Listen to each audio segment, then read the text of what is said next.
Welcome back, Flames Nation. And John, it's another Tuesday night, and it's another Tuesday where we can say we still have the zero in the loss column. Our Liberty Flames are 9-0 fresh off of a homecoming win against Louisiana Tech, and we are super excited that you have joined us this evening to talk all about Liberty Flames. What happened last week? What's coming up? We got an exciting show this week. Kaidon Salter coming up shortly. Our normal Jason Porter with Brendan Schlittler. We got cash and tickets with CT. We got a very special guest, and I'm joined by the man, the myth, the legend, the man who was all things Liberty football, all things Liberty athletics. He was in a bunch of press conferences today talking about all the amazing things, and that is the John Manson. John, how are we doing this Tuesday night? Long shots. We're back like we never left, man. I mean, you were down in Alabama this weekend, but we had a Sunday night podcast. Basketball season's getting going, so make sure you guys have watched that one. And got a big game Friday night Friday afternoon, really 4:30 against Charlotte. Down in Charlotte at the Spectrum Center, home of the Hornets. So looking forward to that. But yeah, tonight we're here to talk about those 9-0 Flames. Got the win over Louisiana Tech on Saturday. It was a good game, especially for the offense. I mean, the offense couldn't be stopped, but it was a good game. Get to 9-0 and clinch home field and Conference USA championship game. Yeah, and John, as you mentioned, I was not able to watch the game live. I was down in Tuscaloosa for Alabama LSU. I was able to go back and watch a highlight tape of everything that happened, and it was an offensive juggernaut. We have stats on the screen right now. If you are watching live, thank you so much. Please subscribe. It helps us out a bunch if you are on YouTube. If you are listening later on, we have stats from Saturday's game, and right off the bat, total yards on offense. 602 total yards on offense. That's some like Big 12 in 2011 numbers, just a preposterous amount of offense. And I love that breakdown, 305 rushing yards, 297 passing yards. We've talked a lot about the run game, but I've always believed that this offense is balanced, that has the ability to do both. And again, did not see the game, but John, is that what you saw? The stats say yes, but is that something we noticed on Saturday night?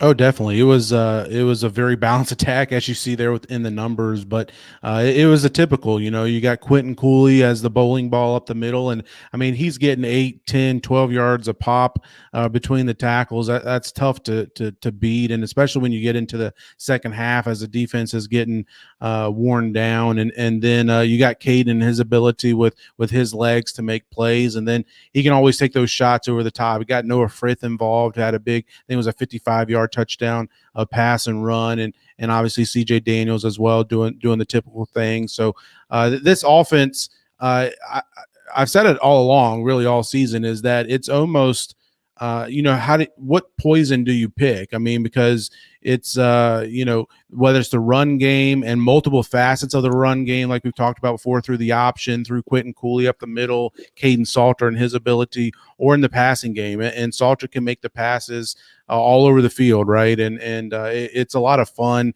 We really didn't see a ton of the triple option Saturday night against Louisiana Tech. Didn't need to. This offense was just humming on all cylinders. Only had 2 possessions all night that they didn't score, and one of those was a turnover, just a bad exchange on a like read option play between Salter and Cooley, and then had one punt there in the second half when the game was kind of already in hand a little bit. So you can't talk about much better execution than that. Also was a perfect 7 of 7 on third down to start the game, ended 7 of 8 on third downs for the game. But I mean, you can't really talk about or do much better than that than what that offense did against the Bulldogs.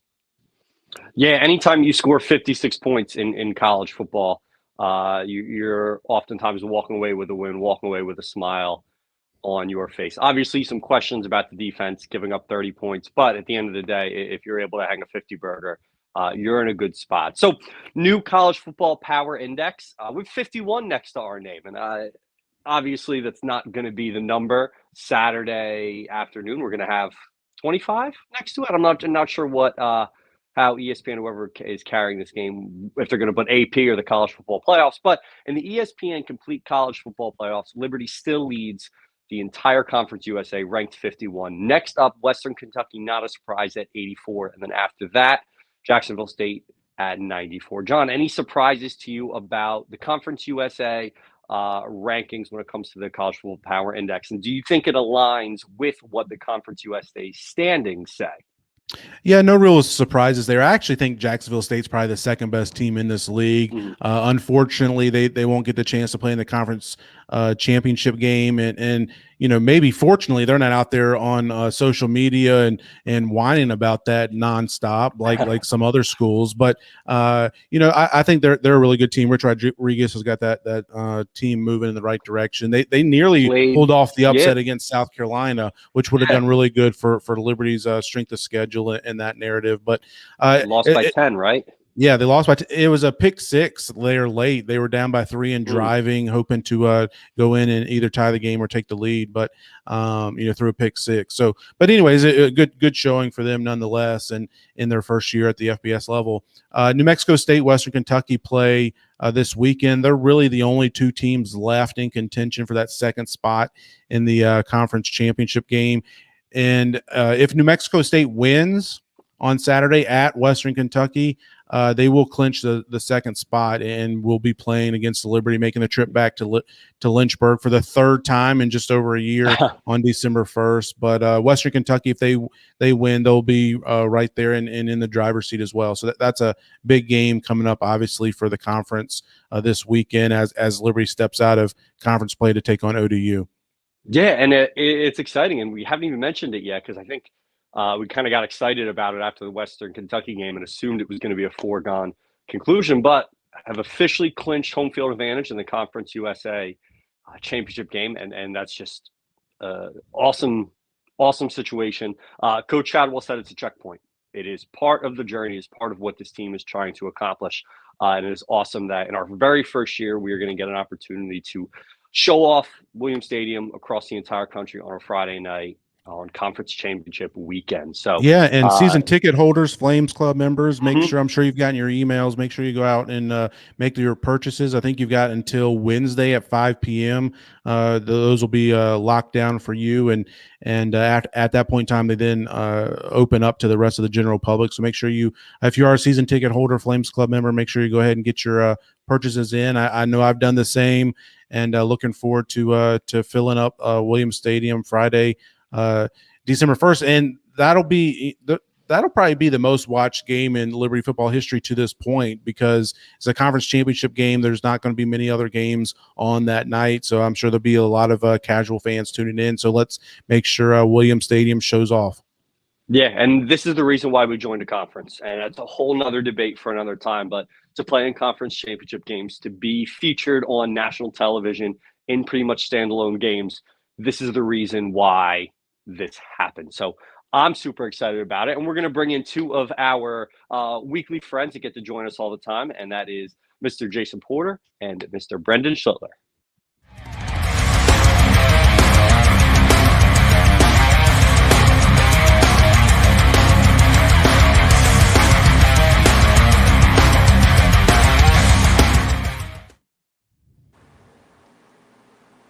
$55. What's up, brother? How you doing? Doing well. How are you guys? Doing great. Doing great. Hey, 56-30, 9-0. Congratulations, man. Roland, take us real quick into the locker room after the huge victory Saturday. Yeah, hot start, obviously. I think the locker room was relieved, as we discussed last week. 1-6 in November, and you're starting to get that, that curse off our back, hopefully, and seeing the adjustments we made from last season to this season regarding November come to fruition. So I know the offense was thrilled with what happened. Anytime you can put up 300-plus rushing yards, 50-plus points, the work you put in that week definitely paid off. So the guys are pumped, but I think the biggest thing I saw this week in the locker room compared to previous weeks is they were immediately ready for ODU the second the game was over. It was all focused on that, and we're just ready to keep working. So that was really cool to see, especially when you have a young team, and I loved how they responded. Yeah, Brendan, that's awesome to hear they were ready to go for ODU. I know that's a game that Liberty fans and alum and the team obviously is also looking forward to, and one that maybe a little bit of bragging rights and try to get a little bit of a respect regionally and even nationally a little bit on that one. But Brendan, looking at this offense and I mean, it's amazing what they do, and they do it each and every week. Putting up 600 yards this week and against Louisiana Tech, and kind of evenly split, as we were talking about a minute ago, between running the pass, and it's almost, and I said this before, but it's almost like it's hard. How do you choose what to stop? I mean, it's just so much to that Liberty has to offer, but it all starts up front, like we've talked about before too, with that offensive line. But in your time, I mean, this is your 5th year at Liberty, and in your time, I mean, there's been some great players that have come through. Is this year 6? Man, that's He's a veteran. Crazy. That's crazy. So in your 6 years at Liberty, I was thinking 5 years. You're trying to go for 5 for the bowl game, but in your 6 years. Yeah. In your 6 years at Liberty, Malik Willis, quarterback, Demario Douglas at receiver, but just as a whole, this offense, I mean, is it as good or maybe even better than any offense that you've seen during your time at Liberty? Just, because there's no one guy you can really key on. It's the whole offense is bringing it.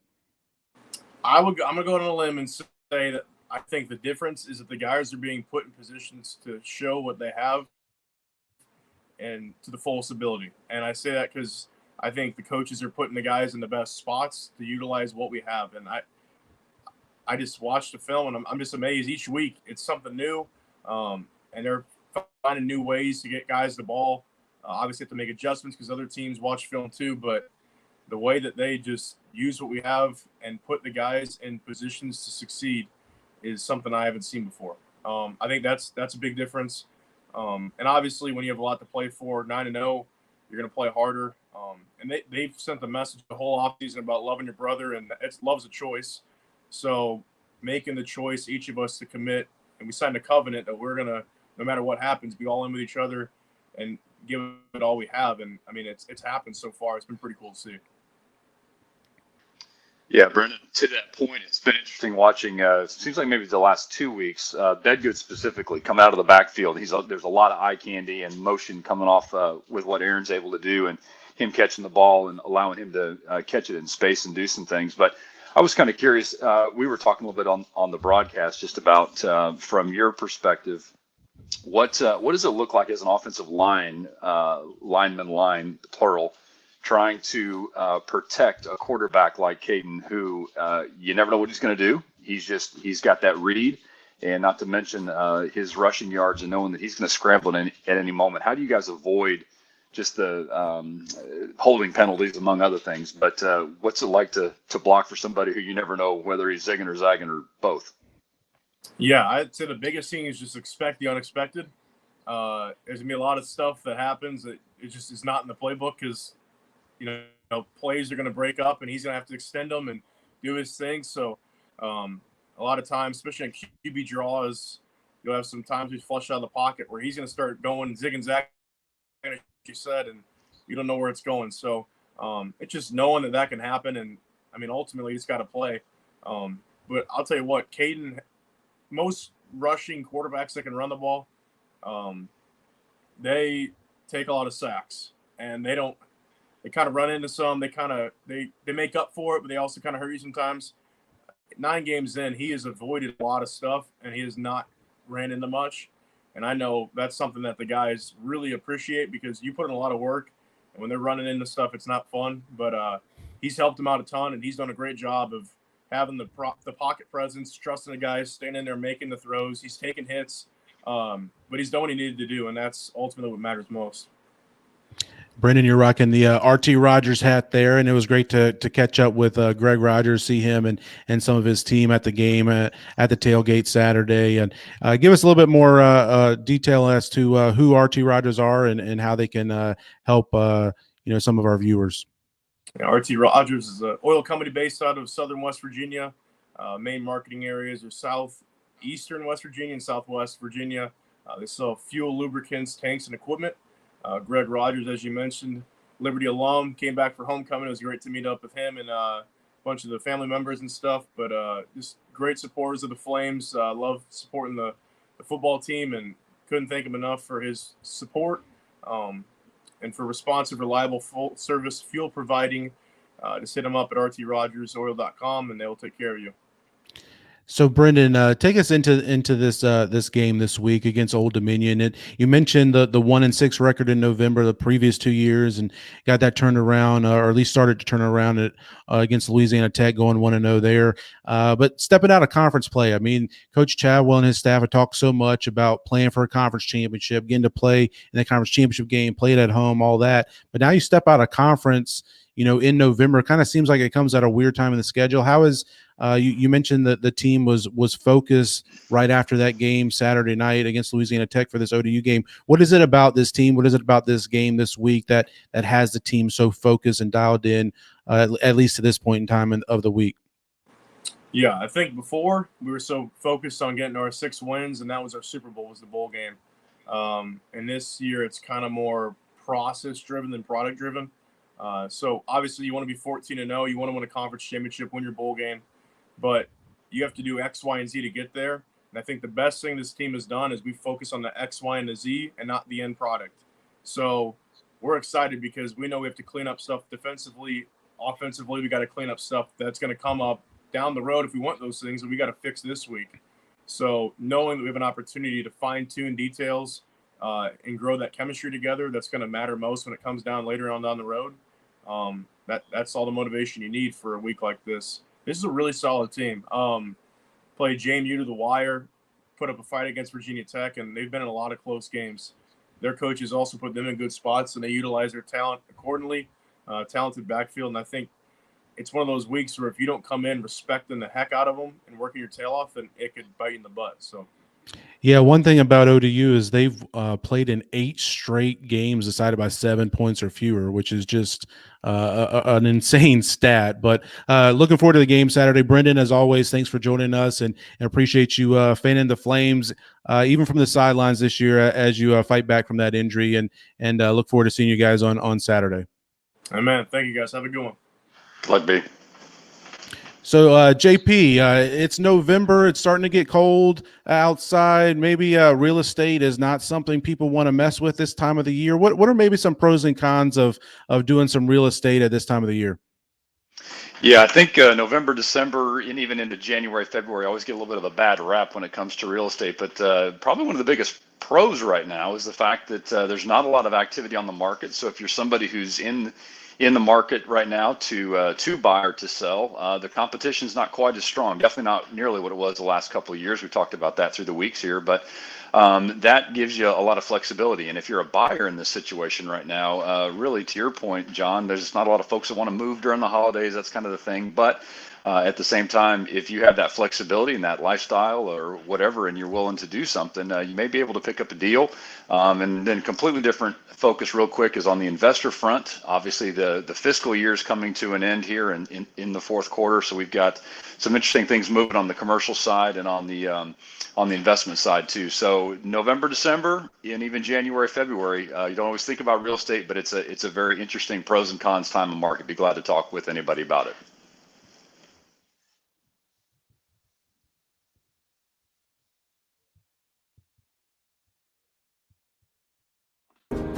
Virginia's best and most flames-friendly coffee comes from Ironclad Coffee Roasters. Ironclad Roasting serves up their beautiful beans at 2 cafes in Richmond, where you can enjoy their craft roasted specialty beans from anywhere in the country by visiting www.ironcladcoffee.com. Place your order there and it will be directly shipped to your doorstep. Whenever you find yourself in the capital of the Commonwealth, pay them a visit at one of the 2 cafes in the Richmond area.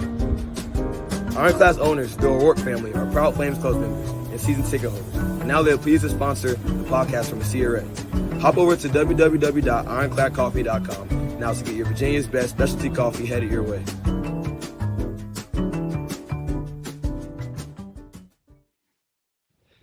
If you're sitting there and you're thinking to yourself, I really want to try Ironclad coffee, you're thinking, is it worth it? Should I do it?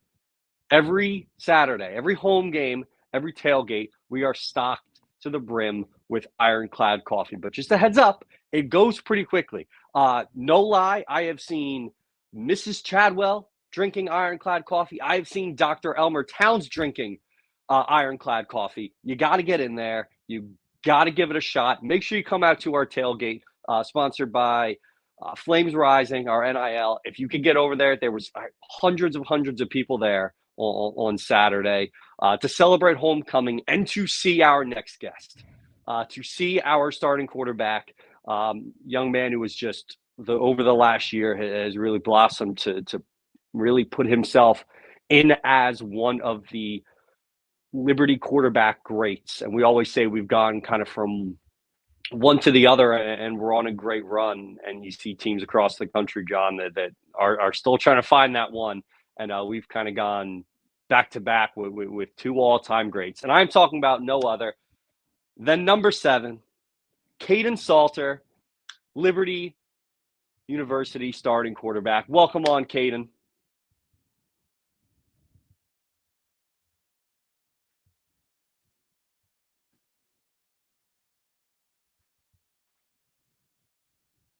In other never stop. I came to win, yeah, I came to win. I came to win, yeah, I came to win. Kaidon Salter, number 7. Welcome to the Sea of Red Football Podcast. How are we doing this Tuesday night? Hey, I'm doing good. Just out grabbing me a bite of food with some of my teammates right now. I'm sitting in the corner. I'd love to hear that little team bonding. So we're Yes. going to jump right into it so you can get back to enjoying a nice meal with your teammates. First things first, what happened Middle Tennessee State with the helmet situation? We were all on TV like, what just happened? They're throwing helmets. You're pushing people out of the way. What happened with that? I mean, see, what happened was I was warming up. Then we had got ball first, and I ran out. I was warming up on the sideline without my helmet. So then we had got ball first, and after the kick return, I was steady warming up, trying to make sure I was loose. So I grabbed the helmet when I was done, just took off running to the field. And somehow I had the wrong helmet. I'm putting on the helmet. I put it on, took it off. I'm like, it's not fitting. I put it back on. I took it off. I said, this is not my helmet. And I just took off running to the sideline. I was like, this is not my helmet. So I got to bumping everybody out the way. Then everybody must have seen it. And by the time, before I even got over there, somebody already tossed me my helmet. And I just ran out on the field. We had a motion I was supposed to call, and I ended up getting the motion call, but I didn't end up getting my man all the way to where he needed to be to align the defender to where we needed him to be aligned for the route to get open. So I just went out there and rushed the whole play, and it turned out to be a bad play. Just everything turned into a disaster right there. I turned a bad play into a worse play, but we still ended out on top. And after that, I ain't let that happen again. Yeah, hey, at the end of the day, walked away from that night with a win. I'm thinking, coaches have a get back guy. If you need a helmet guy, you just let us know, and we'll get someone all set up for you. JB likes to joke around with it now. He makes sure I have my helmet. It's awesome to hear. So, talk about this season. Last year definitely was different. Kind of each week, we didn't know who was going to be in there. Y'all don't know who was going to be in there. But you won the starting job back in August, and it has transitioned to being the starting quarterback here. Talk about what it's like this year to know that you are going to be the starter week to week. Yeah, it was very exciting. Just all blessings from God from the jump. So I just know that I worked hard for the position. Very competitive throughout spring ball and fall camp with the new stuff coming in. Just learning all of the plays. We was although we all was competing, we was all helping each other. Learn from each other. Just to learn the offense. So no matter regardless who got the spot, they'll be prepared and know how to run the offense. Make sure everybody understood the offense. It was just me knowing that when I did get the job, first people I called was my parents. They were very excited for me, just telling me how happy and how all the things that I overcome and just how it was my time. And ever since they told me that, I just had to keep on going forward. Then I knew that I had to put on a good season this year, coming from last year after my injury, and I just knew that I just had to be a better quarterback for Liberty this season. And I've been the best that I could be this season for the team, and praying that I can keep being the best that I can be for the team and come out and win Conference USA championship in this bowl game. Well, Kaidon, through 9 games, I think we all can say so far so good. But team's 9-0, and one thing that I've been impressed with, not just you but the entire team, is how you guys have been able to focus each and every week. And it doesn't seem to matter who the opponent is. You guys come out laser focused and ready to get the job done. Doesn't matter what happens in the middle of a game. You talked about the helmet gate, if we want to call it that, and other things, turnovers and bad penalties and whatnot during the game. But you guys still seem to stay focused. As this team keeps winning, the outside noise seems to get ratcheted up a little bit each and every week. How do you guys try to block that out? Where you're not worried about what other people are saying outside of your locker room, but you just stay focused on the game this week. Yeah, I mean, we really don't pay attention to all of the media noise. Like, a lot of people always asking us, like, why we're not top 25, why we're not this, why we're not that. I mean, we're just out here playing for each other. We're winning, and that's all that matters to us. We're climbing up the ladder that Coach set at the beginning of the year for us. We get to play a championship game at Liberty. We're 9-0 right now, so like, all of the outside noise has nothing to do with how we're going to come out and play. A lot of teams saying that we got a lot of weight on our back by being 9-0, but that doesn't put weight on our back when we're coming out playing for each other, playing for the brother right on side of us every play, every drive, and every game. So often you hear coaches say that, oh, we're not worried, but you generally can tell that Coach Shadwell, the entire staff, and the entire team as well truly believe that you guys really aren't getting involved with all that nonsense. But there's a lot of new faces within Liberty football this year: coaching staff, players, all that. What's it been like getting to know, especially on the offensive side of the ball, a lot of the new faces, a lot of your new teammates? Oh, yeah. I mean, it's been great just learning a lot of new people, just learning people's background, learning from where they come from, learning other people's story. I mean, everybody have different stories and different backgrounds, and just learning that some people come from the same background as you, and some people have been put in the same positions as you. Just learning how everybody learned and how everybody processed, that's just very exciting in life. And as a man, you're gonna end up working with a lot of different people. Just knowing how to work with people and build bonds with people that'll take you very far in life. And college, learning a lot of people and hanging around a lot of people, bringing the bonds. These bonds will be forever. I mean, this is just not for the 3 or 4 years, 4 to 5 years you're in college. These bonds you building for after college, like going to each other weddings and stuff after college. Like, this is all brotherly love right here. Joined with Liberty quarterback Kaidon Salter.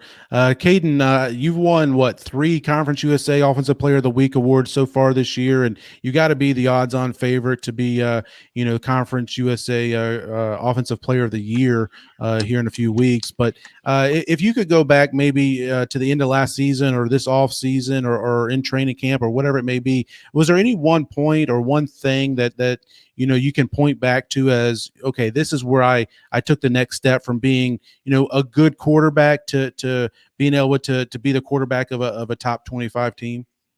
I mean, just preparation. I feel like I put more time in studying and understanding defenses and understanding my progressions and trying to move off of progressions quicker and knowing when to use my legs. Like a lot of times I had to grow into not thinking run first and run while looking downfield to pass. So it was just a lot of growing up I had to do, and I think the older that I get, the more mentally and physically I'll become better at things. So I feel like I most definitely still have a lot more growing to do, but I have been showcasing a lot of my growth over these past seasons. No, and it's been great getting to watch you grow just from last year to this year for sure. So I'm up in New Jersey, so I don't get to go to Williams Stadium a bunch. So I'm watching the games on TV. And one of my favorite things is always, a touchdown scored and they flash to the players in the end zone. And then you come running in late, sometimes doing like one of these, doing some sort of dance. You look like, you are just loving being out there. Can you pick one play this year that has been your favorite? I know I put you on the spot with that one. I probably had to say this past game, just Noah getting his first touchdown. Mm-hmm. And that was very exciting. I mean, you just explained, I'm running down the field all crazy.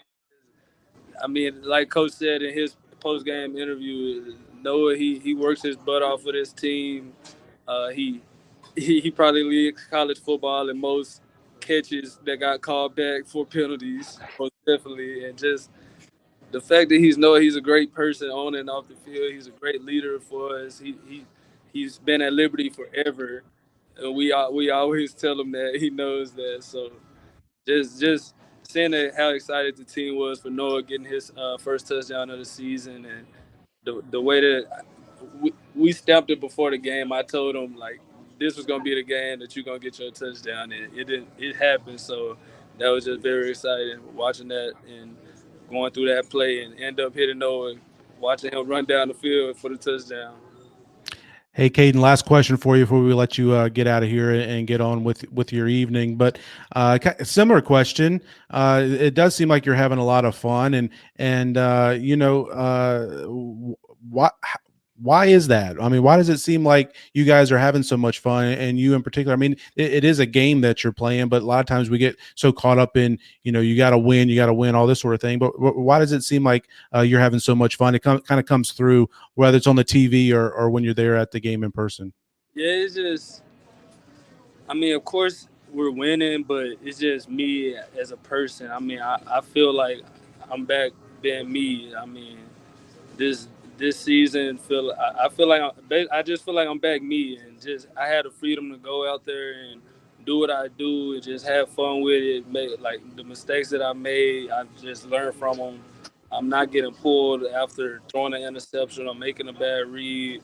Just knowing that I can go out there and have fun with my brothers and win or lose. Although we haven't lost yet, win or lose, we're all gonna have fun and we're gonna fight for each other. Just watching all of us fight for each other and plan for each other and how tough we are together. Just the bond that we have, that just brings everybody together and everybody's out there having fun, and it's no better feeling than having fun while winning. So I mean, it's just great. And then the fans at home games, the fan base, you can't thank the student section how much. Like they come out and everybody just be pumped up. I mean, all the Conference USA games we played, and probably even the schools that we have played that haven't even played here could probably tell you that Liberty has the best student section and fan base in Conference USA. Well, it's so great that you're able to feel that support because, I don't want to speak for the entire fan base, but it really has been awesome just to see you and the rest of the team's growth over the last 12 months or so. I'll actually be down there this weekend to catch the game, so very much looking forward to seeing that. I'd be remiss if I did not give a shout out to my dad who's watching. You're his favorite player.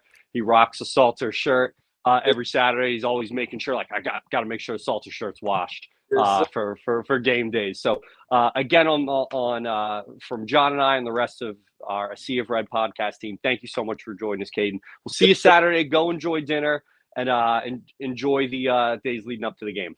Yes, sir. Thank you, Flames. What's up, guys? It's Zach, and we're back. Interview. That was, again, like and subscribe. If you are checking us out, it means a ton to us on whatever platform you are consuming this on. But as John mentioned earlier, there's a lot of exciting stuff going on. We're in that crossover. There's like a zillion sports going on, and once it's hard to keep track, I can't keep track. But luckily, we have a gentleman who is going to keep track and fill you in on all that is going on. So let's hear it from Zeke. What's up, guys? It's Zach, and we're back with another edition of the Liberty Flame Sports Recap. Let's get right into it. Volleyball defeated Louisiana Tech last Thursday and Friday, beating them 3-0 both times. They will face UTEP in El Paso this Friday and Saturday to conclude the regular season before hosting the Conference USA Women's Volleyball Tournament. Field hockey defeated Villanova 3-2 in the Big East semis, but unfortunately fell to Old Dominion in a bloodbath on Sunday in the Big East Championship 3-1.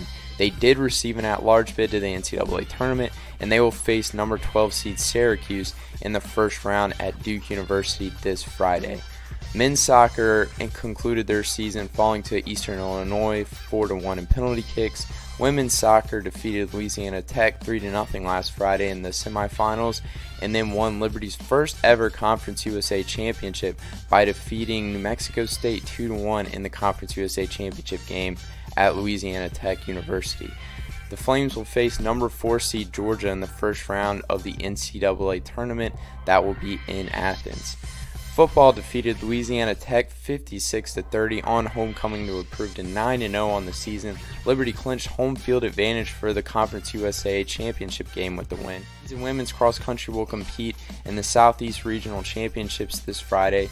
This will be held in Spartanburg, South Carolina, with a trip to the National Championship meet on the line. Men's and women's basketball both opened their 2023-24 seasons last night. Women's basketball began their season by defeating Frostburg State 68-46. They will face Stephen F. Austin this Friday, coming up next in Texas. Men's basketball opened the 2023-2024 campaign with a 103-43 win over Mid-Atlantic Christian. The Flames will next compete in the Hall of Fame Showcase in Charlotte this Friday at the Spectrum Center. That's all for this week's edition of the Liberty Flame Sports Recap. I'm Zach, and go Flames.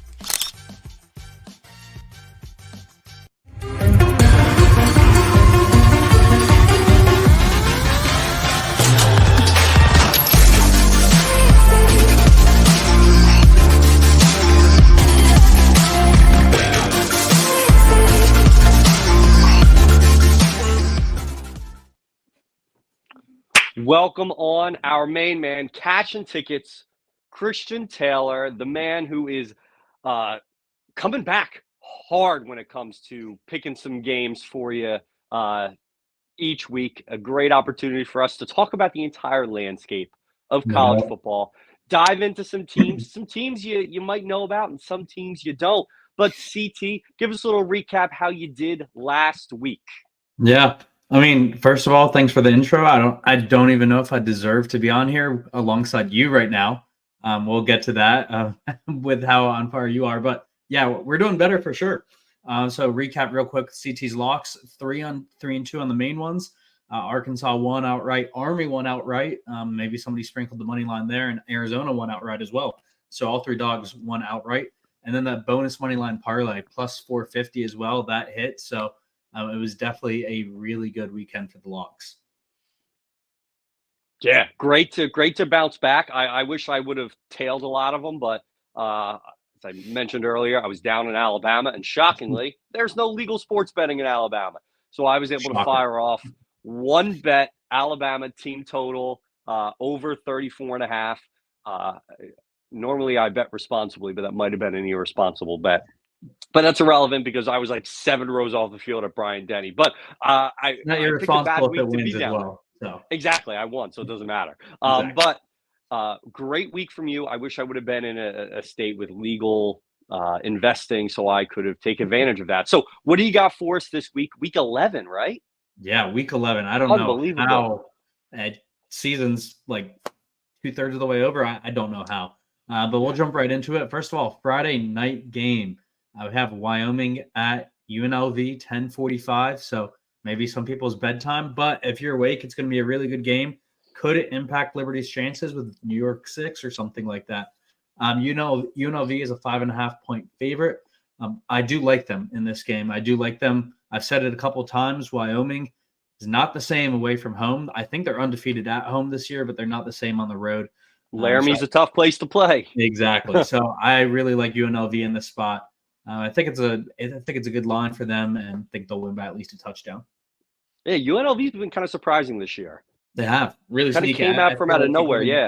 Yeah, people didn't think much about them, but and they're definitely a contender for the Mountain West, and a team that we need to be at least aware of, if not a little nervous about. But moving on to the next game, it's a gross one.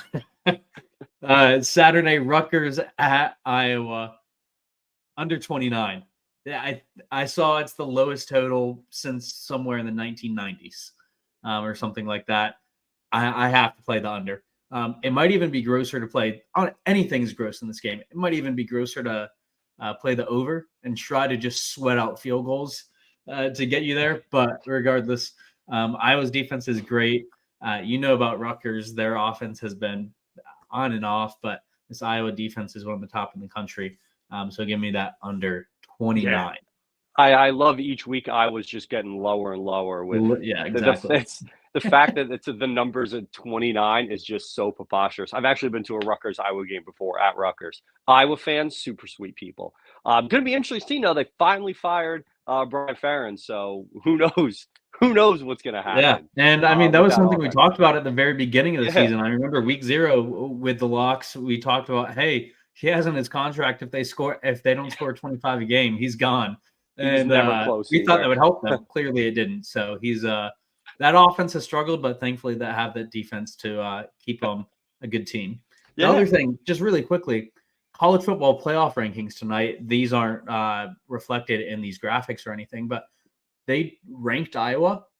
Iowa wasn't ranked last week. They beat Northwestern by 3 points, and then they ranked them in the 20s. I don't. It makes no sense. I don't even think they have a path to the Big Ten championship game anymore.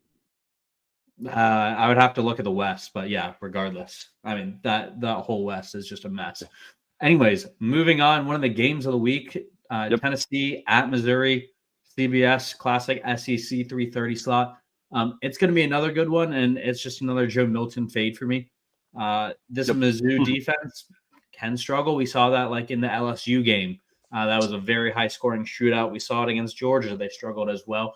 But I think their strengths, where their weaknesses aren't as bad on the defense is where Tennessee's offense lies. So I do think Mizzou has a good matchup in this one. I do like them at home in this top 25 matchup. Give me Mizzou plus 1.5. Moving on from there, we're going to the American a little bit later, 4 p.m. in your classic ESPN Plus game. ECU at FAU. We know that FAU Stadium well, and we're going to go FAU -8. Really, this is an ECU fade for me. Of course, last week they almost beat Tulane. That would have been incredible if they did for Liberty, but unfortunately they didn't. I don't think that consistency stays for 2 weeks in a row. I think they fall off the map going away from home here. FAU has been back and forth this season as well, but I do like their team. I like Tom Herman as a coach.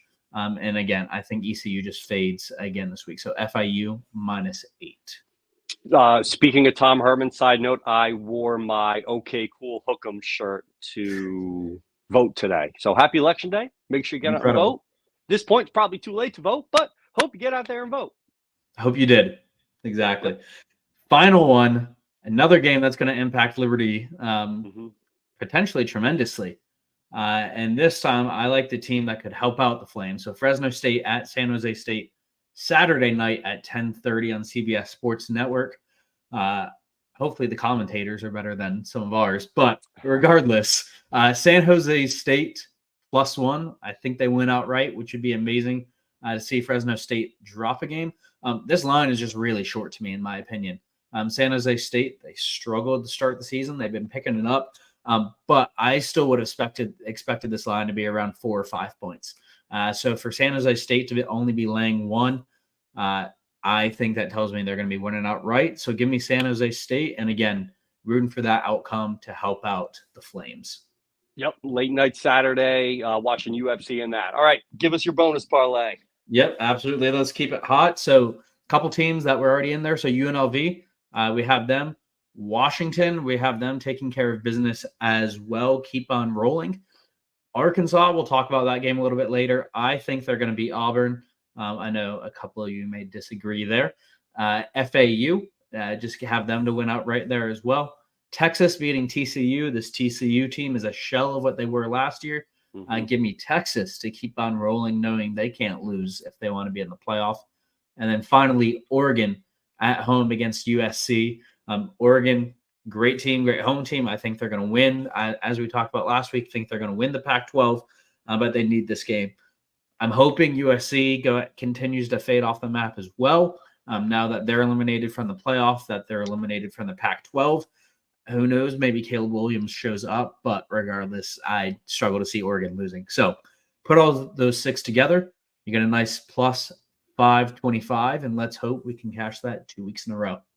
Yes. So, CT, thank you for your locks. Every week we bring in a different guest host. And before we bring that guest host in, you quickly see on the screen if you are watching on video. If you are not watching on video, great week overall. 5-4 for John Manson, 7-2 for me, 8-1 for CT, and our special guest last week, the Fan of the Flames Football Podcast, respectable 4-5. Definitely could have been a lot worse. So we're going to bring in our guest picker shortly, and then jump into some. You're trying to jump chat. ahead. We need to recognize you for a second here. So Richie Longshots, 62-34 on the season right now. One tie. It's about 63%, and you're up. We'll just call it 22 units on the season. Absolutely well done. The haters, they're dead quiet right now. I just want to say bravo to you for what you've been doing. Thank you. I appreciate it. But hey, overall, even Manson, he's sitting at 500. You're above 500 now, up 8 units. Definitely turn things around from the beginning of the year. So if you are listening and you're following our picks, you're making money. At that point, like, subscribe, retweet, follow us on all that. But before we jump into our ODU coverage, we're going to bring in our guest picker of the evening. But we have our group standings up there. Sam Stone tied with our guy that gives us all the Liberty updates, Zach McLaren, both 6-3, up 2.5 or so units. And we will see if our guest picker, Mr. Jacob Webb, this week can jump in and take everyone down. So welcome on. You've seen this guy's work on social media. He has done so much for the creative end of Liberty Athletics, and we're so excited to have him on. Mr. Webb, thank you for joining us this Tuesday night. What's up, fellas? I appreciate the invite. Chris or CT just told me about this yesterday, so I am checking my picks right now because I forgot who I picked. All right, looking good. Appreciate it. Yeah, last day of work was today, so I mean, honestly, I might retire and just get y'all's picks for going on. So I think I could make quite a bit of money doing that. Well, it could all come crashing down at any moment. So, as always, we look at the Liberty game first, and the smart people at Vegas see Liberty as winning this game by around 2 touchdowns, spreads -13, over/unders 59. Jake, you're going with Old Dominion. Yeah. Let me just get ahead of this real quick because y'all set me up for failure here. First time on the show, and I have to take ODU's money or the spread here, but I mean, Flames are going to win, so it doesn't really matter. But I mean, honestly, ODU is underrated. Like John said earlier, they're in tight games every single week. No disrespect to the Flames, just more credit to ODU, to be honest. But 13.5, I mean, that's pretty big. So it's a lot of points. A lot of points. So, I mean, honestly, now that I'm looking at CT and long shots line here, probably should have done something else if I wanted to win some money. But no, you got to stick with your first gut instinct. We'll fly through Sam Houston State. We all think, maybe they get their first win, but 8 points is a lot, which leads us into the de facto play-in game. Who's going to face Liberty in the Conference USA Championship game, and that is New Mexico State, Western Kentucky. CT, you have over 57.5. What do you think there? Yeah, I mean, obviously both offenses, we know they are decently high-powered. We shut down both of them this year, but both offenses are pretty good. Last week, both of them had pretty bad weeks. I think both teams were at under 25 points, if not lower. So I think it's a good situational spot for both offenses to be thriving together. And I think we get some points in this one. I think it could get up, 65, 70, somewhere in there. And it seems like you agree with me. No, I do. I could see it being a shootout. Jake, New Mexico State, you're a Diego Pavia guy? Yeah, and honestly, it's a little bit of both. Western Kentucky, New Mexico State, I think they're both good, but New Mexico State they're trending up quick. And I think like they had their eyes set that, they made it to a bowl game last year, and we all know what happened in November last year in Williams Stadium, but what they're doing is incredible. And I think, honestly, I thought about picking them outright here, but I think it's a little safer to go 4.5, but honestly, I think they take it. I'm with you too. I'm not sure Western Kentucky. They still have that same vibe. They still have that same feeling that they did, that swagger they had in the beginning of the year. They kind of got punched in the mouth and didn't really respond too well. Next up, game of the week: Michigan against State Penn, 4.5. Jake and I are on the same side. Michigan minus 4.5. CT, what makes you go back to the well with the fine people of Penn State? So honestly, it's something for me. It's just going back to kind of a prediction I had preseason. And basically, I'd said before the season started that Ohio State was going to beat Penn State. Penn State was going to beat Michigan, and Michigan was going to beat Ohio State. And you'd have a three-way tie at the top there. So Michigan, of course, clearly playing as the better team right now. Penn State, they have a lot of issues, especially, again, with that offense. But it's something that I have to that I have to stick to at this point. Hopefully we see it play out. So that's really all it is. I'm sticking with that. So give me Penn State plus 4.5. I mean, let's address the elephant in the room real quick. Michigan and Penn State, both good teams. I think Michigan's better. Hard to lose when you know what the other team's going to call. Let's just put it out there. I mean, 4.5. Like, when you know what the other team's going to do, come on, give me Michigan. I might as well win my 30 at that point. I'm with you. Bama, Kentucky, at Kentucky. CT, you're on the other side of us, UK plus 10.5. Bama's back. And I'm not just saying that because I was there. I think Bama's back. This was probably my least confident play of the week, to be completely honest. But really, it was something that, yes, you're saying Bama's back. I'm still not sold. I think that LSU defense, we've seen they've been terrible throughout the season. Bama beat Tennessee. I haven't been high on Tennessee this year or anything like that. And Kentucky struggled the past couple weeks, honestly. To me, it's really I'm hopefully selling high on Bama and buying low on Kentucky. Not saying that Kentucky's going to win, but to be able to get that 10.5 points, it was earlier in the season. I think we would have been looking at around 7 points. So just with that principle, I'm taking a stab at it and hope Kentucky covers by 10 points. There's a lot of points, but the game's at Kentucky, never know. We heard your thoughts, CT, on Missouri already, so we'll kick it over to Jacob. Tennessee money line, good old Rocky Top. What are we feeling? Yeah, I have no idea. I have literally no idea. I went Love money it. line because didn't want to cheapen out and go money line in some of these other ones, and this is the one that I banked it on. Shout out Colin Eckerfee, Zoo grad. So I apologize for this one, but it's so hard to predict Tennessee this year. You just never know what team you're going to get. But let's go Rocky Top. Yeah, I went Mizzou just so I wouldn't get Mike Schlittler complaining to me in the DM. So Utah, Washington, very exciting game. Can Washington keep it going? John, myself, and CT all on Washington -8.5. I'm not gonna lie, this was the toughest game for me to pick this week. Utah has a great defense, and I really almost went Utah +8.5 with Mr. Webb as well. Now, Auburn, Arkansas. It's going to be a very interesting game. And a certain someone took Auburn money line.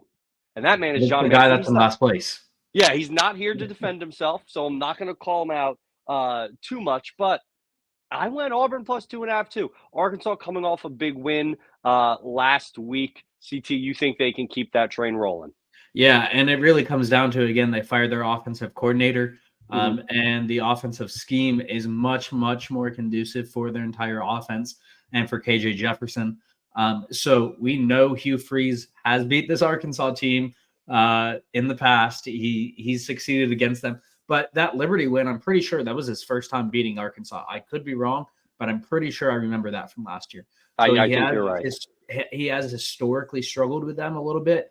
And it's something where that Arkansas offense, if they're scoring 25, 30 points, let's say, I really struggle to see Auburn with that quarterback situation this year being able to keep up. And Jacob, you're going under 50.5. You're seeing an ugly game. I mean, both teams are going to run the ball. You can just skip me on this one. I have no idea what's going on in this game.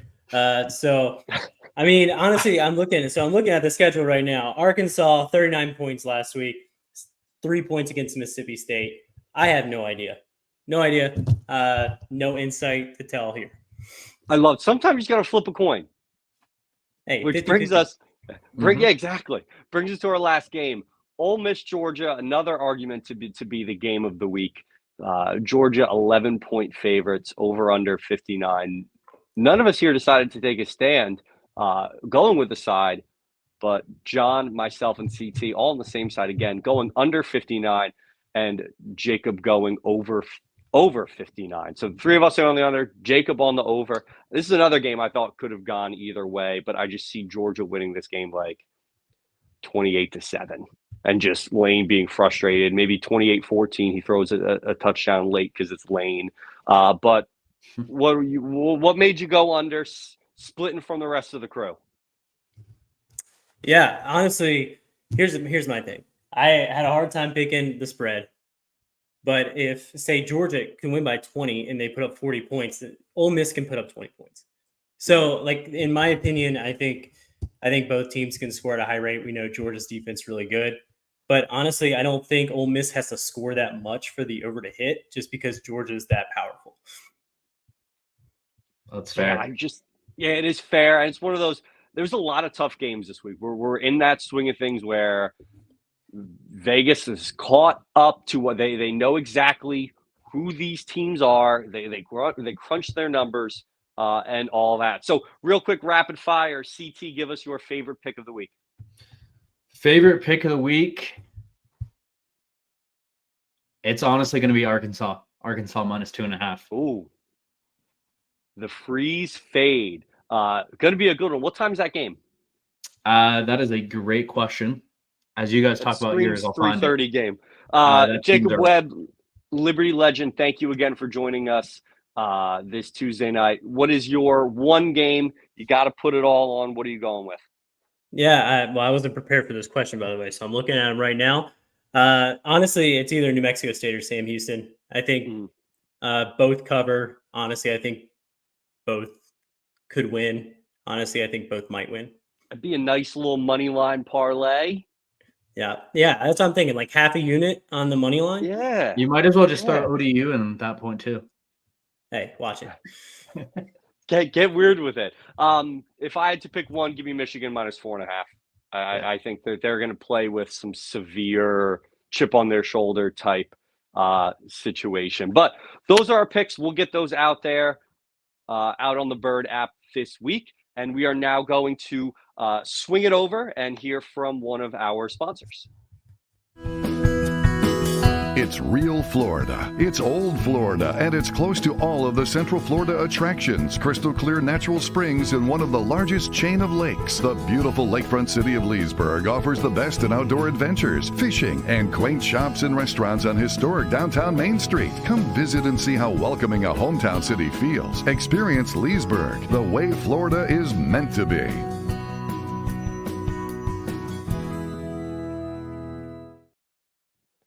Shout out Leesburg, maybe distant cousins with Lynchburg. Who knows? I think I saw Magic Kingdom out there. I got my Disney hat. Be a shame if we were all in Orlando this December. John, you're muted. You're muted, John. It's because he picked Auburn, by the way. Yes, that was fate having it. But before we get started talking about bowl games, obviously I'm talking about a potential trip to Orlando for Cure Bowl, Cheez-It Bowl, Pop-Tart Bowl, Tony the Tiger Bowl. I can't keep track of the bowl games that are in Orlando. But before we jump into all that bowl stuff, we have a game on Saturday, and we are facing off against in-state rival Old Dominion, ranked 104th on the FPI ranking. A lot of close games this year that they lost that could have gone either way. John Manson, give us a little bit of breakdown. Teach me a little something about Old Dominion. Yeah, well, Ricky Ronnie's their head coach. He's in his fourth year, I believe it is, even though they didn't play in 2020, the COVID season. So I guess it's his third year actually having a team. But they have a kind of unique offense. You'll see their receivers a lot of times, both sides of the field, going out beyond the numbers and really spreading the field. They do a little bit of a hurry up offense, a fast tempo, similar to Jacksonville State, not quite that fast, not quite that many times that they go that fast, but similar type scheme and type of offense.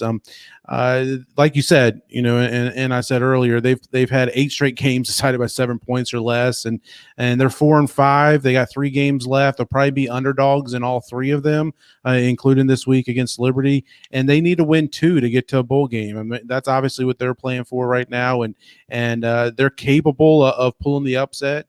They went toe-to-toe with JMU a couple weeks back. They defeated App State earlier this year, and a couple other good games and good performances. So it's going to be a tough test, and they're going to be coming in here looking for some payback. Liberty's won 3 straight against them, and one score that we can look back on is last year when Coach Chadwell and this Liberty staff, most of them were at Coastal Carolina.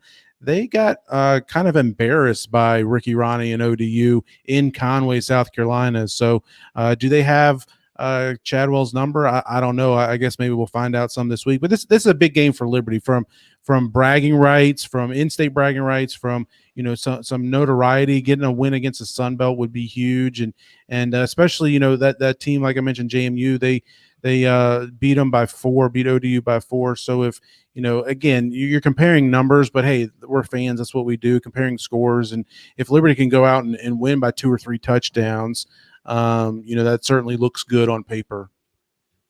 Yeah, numbers don't lie. So totally with you there. Big game for a lot of reasons. Impact player on the screen, Jason Henderson. We don't normally see defensive players when we look at our opponent preview. But tell us a little bit about Jason Henderson and what we can expect from what I assume is the captain of the ODU defense. Yeah, he's the team's top tackler and kind of leads the team on that side of the ball. And they've got a solid defense. They've been able to stay within games. Even some of those teams, like I mentioned, JMU, they were able to keep them down to, I think it was 28 points, and Coastal was in the 20s as well. And we know Coastal can score a lot of points too. But so their defense really keeps them within striking distance. That's one of the main reasons why they haven't been kind of blown out of any games. They're always in it. So it's going to be a big challenge for Liberty, but like we said, I'm really looking forward to this, this game, seeing this Liberty offense once again. I mean, they, last week Louisiana Tech couldn't stop them. I never felt threatened in that game, just watching that game, just because of the offense. You always knew the offense would have their say. So it'll be interesting to see how the game goes Saturday. And if ODU, they got some stops late. I remember I was watching that JMU ODU game. They got some some stops late when it looked like all they needed was 1 or 2 stops and they would be able to pull in front, which didn't quite happen. But that defense been playing well, and I don't know. We'll see what happens. It's an interesting game. CT, what are your thoughts on some of the aspects of this game Saturday? Yeah, absolutely. I will say I do have a bone to pick with ODU as well, because I took them against Coastal last week and they were up for most of the game. Grayson McCall wasn't even playing because he was hurt, and gave up a fourth quarter comeback to Coastal. So whatever, that's besides the point. ODU has been a really good team just overall. I mean, even from a gambling perspective, they're 6-1 against the spread as an underdog. They're 6-3 against the spread overall. So they're a really solid team. They've, as you've said, they've kept really every game close that they've been in. And so I think it's going to be a battle. I think we pull away at the end, but again, they know what they're doing. They're well coached. They play well. I do like with the game as well, just being able to break up for us conference play a little bit. Mm-hmm. It's nice just being able to step away for a little bit and show just what we can do against a Sun Belt team, even if it's not the top team in the Sun Belt or anything like that. They still they're really strong, and we want to keep on showing that, hey, we can take care of these teams. So add an in-state rivalry and all the different things. I think it's a really important game to all of us, and I really like just the breakup in the schedule. Jake, what about you? What do you think about it? Yeah, I mean, I'm all for these regional games. Sorry, I pulled a shad there. But no, for real, like CT said, breaking up the schedule is huge. And honestly, like, we played so many conference games before a lot of the Conference USA teams did. Like, we were 1 or 2 games into our conference schedule ahead of everybody else. So I think the breakup's really good. But I think as long as we can get one of these regional games in every year, it's really, really important for the fan base, really important for, the state of Virginia, the conferences themselves. I mean, if we can play a Sun Belt team every year, I think Liberty fans would sign up for that every single year. One thing that I really loved, I don't know if you guys have gotten a chance to watch Coach Chadwell's press conference from today, but he did something that not a lot of coaches do. He kind of leaned into, this whole bragging rights thing and in-state rival, and it's basically said, yes, fans want this. I know they're out there on X, as he called it, and kind of ribbing each other back and forth, and he didn't shy away from that. He kind of was right up against that and said, yeah, we want it too. We want to win this game too, and we know it's important. And he was also going in, you talk about the rankings. Liberty wasn't ranked in the CFP again tonight, as I think most of us expected. But and Coach Chadwell was talking about that. He was talking about if you can go in and get a win against a Sun Belt team, a team from a conference that's more respected than ours currently, just on a national standpoint, that's just a matter of fact right now, then that can only help you. So it was fun to kind of see him, hear him, lean into that and not shy away from some of those talking points. I agree. Honestly, too. Oh, sorry, long shots. No, I said I love the in-state idea, and getting to settle those games on the field. And I think it is going to be something that hopefully we can make happen again. But Jacob, I was curious. You're used to watching the games from a different lens, working in creative, working with Liberty. What are you looking forward to the most about just being able to watch a game as a private citizen? Yeah, honestly, just as simple as that, watching the game. Because when you're working it, honestly, you miss half of the plays that happen. You're retroactively doing everything after the plays happen. Kylan Iwamasa is that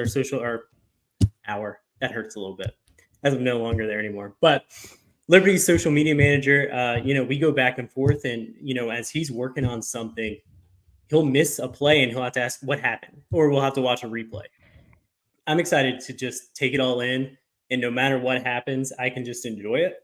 Kind of honestly going back to what we were talking about with regional teams is like, I mean, kind of throw back to the Big South days is like, even in basketball, growing up in Virginia, I was friends with a lot of people that went to these schools. So like, I don't want to bring back any heartbreak, but when we lost to Radford in basketball in 2018, is that what it was? I mean, after that game, I'm seeing friends' Instagram stories, Snapchat stories that go to Radford and they're celebrating. So that's the part of it that I think, we miss a little bit with some of these non-regional games is you don't have those bragging rights with people that you actually know. And that's a lot of fun. You kind of miss out on some of that. That's what makes college football great. The smack talk. Yep. I mean, like I worked with a guy at a previous school that went to App State. He was an App State alum. Like I would love to get teams like that on the schedule so we can talk about it all week. So we can, talk smack to each other the entire time. And, whenever the game starts, we can just enjoy it. Those are kind of things that I think we miss out on a little bit. And as, realignment happens, you kind of go national conferences more than regional conferences. If you can get these non-conference games on the schedule that are regional, it's so much fun. And it takes you like when you have a non-conference game, sometimes you feel like it's not as important. Sometimes it feels more important to the fans. Something we haven't talked about tonight is the CFP rankings, the New Year's Six. Liberty is, like I just mentioned, still outside the CFP top 25 rankings, but you have to win this game, right? I mean, Liberty has zero margin for error. They have to not only win out, but they probably have to have some style points in doing so, as well as getting some help and got some help last week with Air Force losing and dropping out of the top 25. So that opens up a spot for us. So this is a game that we really need to impress those voters, impress those pollsters, impress the committee, and go out there and getting the win is important, but hopefully we can do some with a little bit of a style as well. Yeah, and at the end of the day, we can control what we can control. There's going to be other games we're going to be screen watching. I saw a great little chart of what teams we should be rooting for and what games we should be keeping an eye on. But that's what makes this whole thing fun. That's what makes college football so special, and being in a conference so crucial for Liberty to go and play in these games. But CT, Jacob, Jason Porter, Brendan Schlittler, Kaidon Salter, thank you to all of them for joining us this Tuesday night. We're so just blessed to be able to talk about our undefeated Liberty Flames each and every week. So make sure you shout us out, check us out on Twitter, like and subscribe on YouTube. If you are on YouTube, it is not just this podcast, but all of the press conferences and other events. John is there, Chad is there, filming this, so you can have access to all the pregame press conferences, postgame press conferences, not just for football, but for all things Liberty athletics. So this Saturday, Old Dominion, I'm coming down. We're going to be going bananas in Cabana 9. So make sure you come out to the tailgate in Titletown. I can promise you that you will see us. We'll be there with some ironclad coffee. And I heard a rumor Chick-fil-A, but don't quote me on that. So again, thank you to everyone for joining us here and getting to share our love for Liberty football. So as always, stay fly, stay hydrated, stay blessed. I'm Richie Longshots, and we'll see you next week.